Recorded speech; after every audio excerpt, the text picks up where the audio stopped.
Assalamualaikum warahmatullahi wabarakatuh. Selamat pagi Kancekom dimanapun kalian berada. Kembali lagi bersama saya Zera dalam podcast Ngopiko, Ngobrol Pagi bersama Kominfo. Tahukah Kancekom bahwa di tengah hiruk-pikuk kehidupan di Kabupaten Lahat masih banyak anak-anak yang hidup terlantar tanpa perlindungan, tanpa pendidikan, dan tanpa akses kesehatan. Nah, pada episode kali ini kita akan membahas mengenai anak terlantar. Saat ini sudah bersama kita narasumber dari Dinas Sosial yaitu Ibu Dina Ardi selaku Kabid Perlindungan dan Jaminan Sosial. Selamat pagi Bu. Selamat pagi Mbak Dan Zera. Ibu Linda Kurniati selaku Analis Kebijakan Ahli Muda Dinas Sosial. Selamat pagi Bu. Bagaimana kabarnya pada pagi hari ini Bu? Alhamdulillah. Sehat ya. Sehat dan selalu bersemangat. Alhamdulillah. Baik, pada pagi hari ini kita akan membahas mengenai anak terlantar, Bu. Nah, menurut regulasi di Kabupaten Lahat nih, Bu, apa sih, Bu, itu anak terlantar? Boleh dijelaskan nih, Bu, Dina? Baik. Anak terlantar itu sebenarnya adalah anak. Kalau definisi dari anak sendiri itu anak yang berusia 0 sampai 18 tahun. Namun khusus untuk anak terlantar pada Dinas Sosial ini penanganannya kita bagi dua, yaitu untuk balita terlantar di usia 0 sampai 6 tahun dan anak terlantar itu untuk kategori usia 6 sampai 18 tahun seperti itu Mbak Zera. Baik. Jadi itu tadi Bu ya anak terlantar. Nah, Iya. Kira-kira kalau kriteria anak terlantar itu Bu, nah seperti apa itu Bu? Kalau kriteria anak terlantar, kalau menurut definisi umum ini ya, anak terlantar itu anak yang tidak terurus, misalkan anak gelandangan, gembel, pengemis yang ada di pinggir jalan. Tapi sebenarnya kalau berdasarkan undang-undang, anak terlantar itu adalah anak yang tidak terpenuhi hak dasarnya, di mana hak dasar anak itu terdiri dari berbagai macam hak anak, termasuk hak sipil, kebebasan, hak pengakuan, kesehatan, dan sebagainya. Jadi anak terlantar itu bukan cuma anak yang tidak terurus yang di jalan. Terkadang anak yang masih memiliki orang tua lengkap, namun hak-hak pendidikan ataupun hak kesehatannya tidak terpenuhi, itu juga sudah termasuk hak anak terlantar. Seperti itu. Dan berdasarkan Undang-Undang Dasar tahun 1945, anak terlantar dan fakir miskin itu kan wajib dipelihara oleh negara. Maka dari itu Kabupaten Lahat juga memfokuskan program yang menjadi prioritas, salah satunya dalam penanganan jaminan pemeliharaan anak terlantar. Nah, baik itu tadi kriteria anak terlantar nih Bu.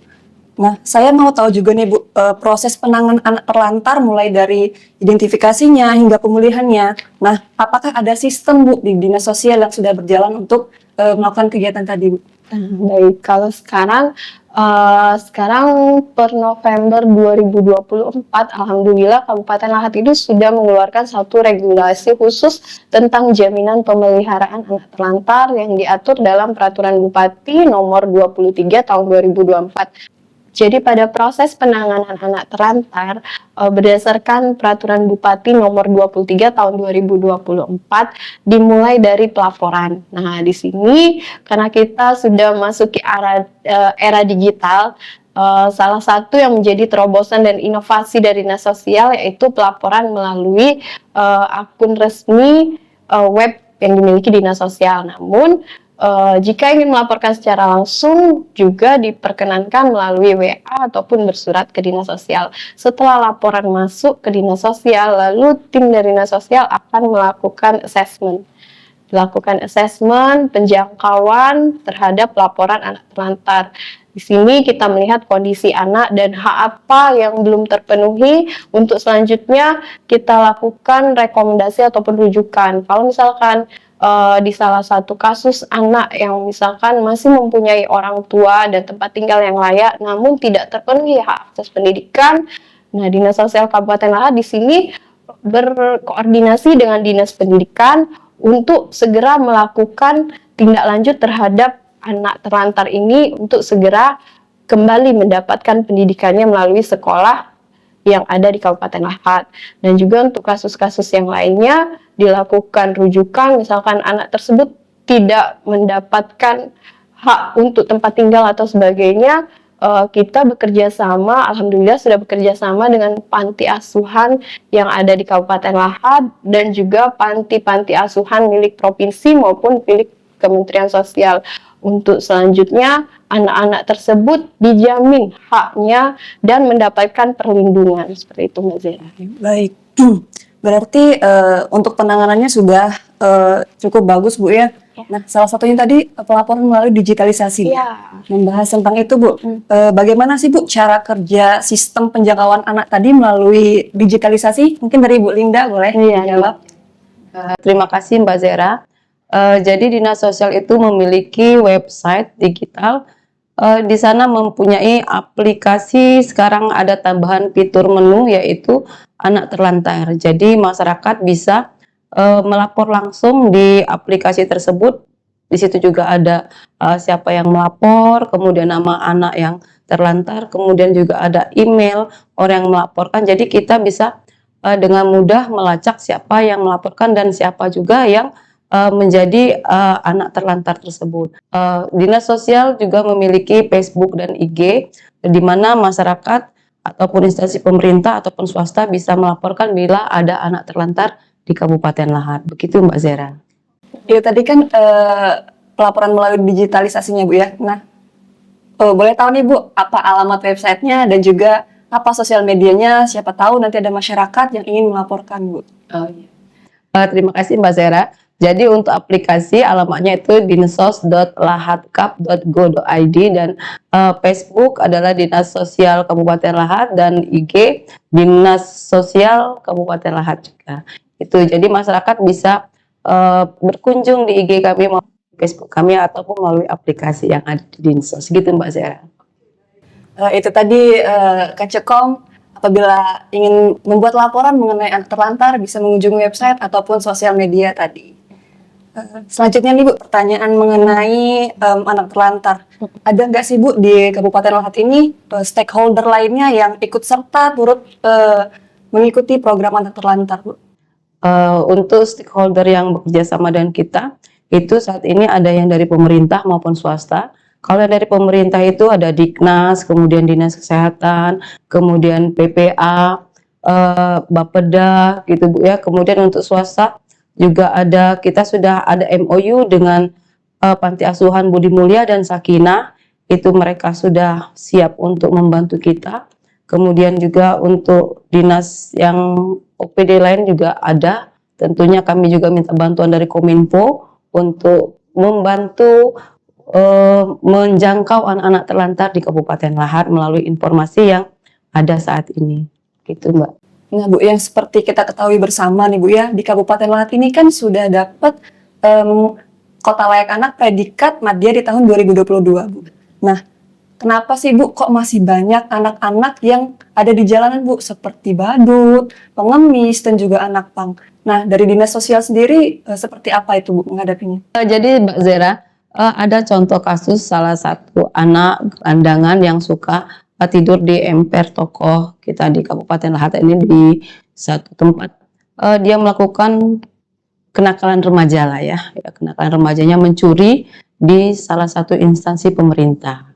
Nah, jadi setelah mencuri kemudian dilaporkan dengan oleh OPD tersebut dan kita lakukan lagi edukasi dan verifikasi sekali lagi di Dinas Sosial.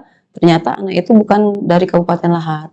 Anak tersebut adalah anak yang dari Kabupaten X ya Kabupaten X ya disamarkan ya. Jadi untuk tindak lanjut dari Dinas Sosial tentunya sekali lagi bekerja sama dengan Dinas Sosial di tempat anak itu berada. Jadi kita lakukan reunifikasi pada hari itulah. Jadi misalnya hari ini dia ketahuan mencuri, sudah kita selesaikan secara administrasi dan verifikasi, sorenya langsung kita antar ke orang tua.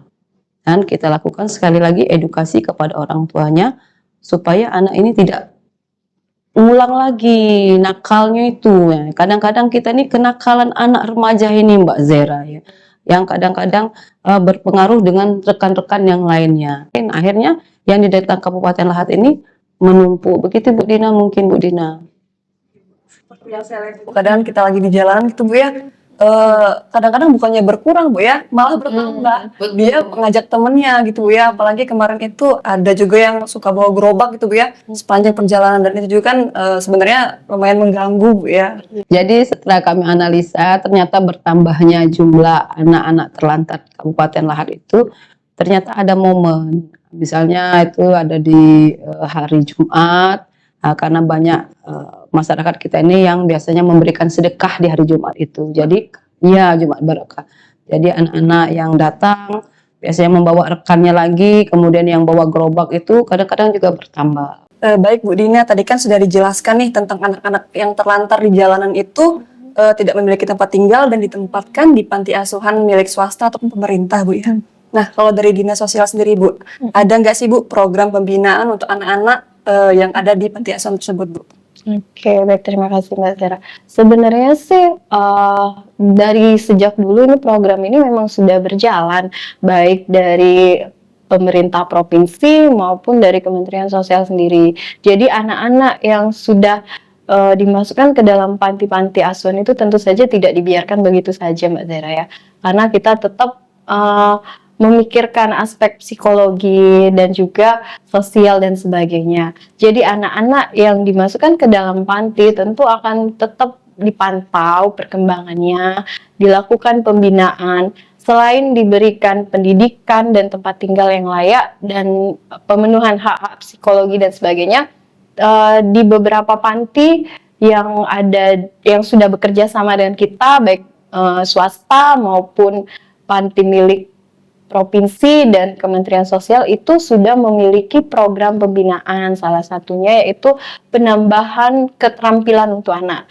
Jadi nanti ketika anak sudah memasuki usia dewasa dan tidak lagi berada di dalam panti, anak ini sudah siap untuk terjun kembali ke masyarakat dengan bekal keterampilan. Jadi dengan harapan kita anak ini sudah dapat lebih mandiri dan tidak mengulangi kesalahan yang sama dengan kembali ke jalan dan sebagainya.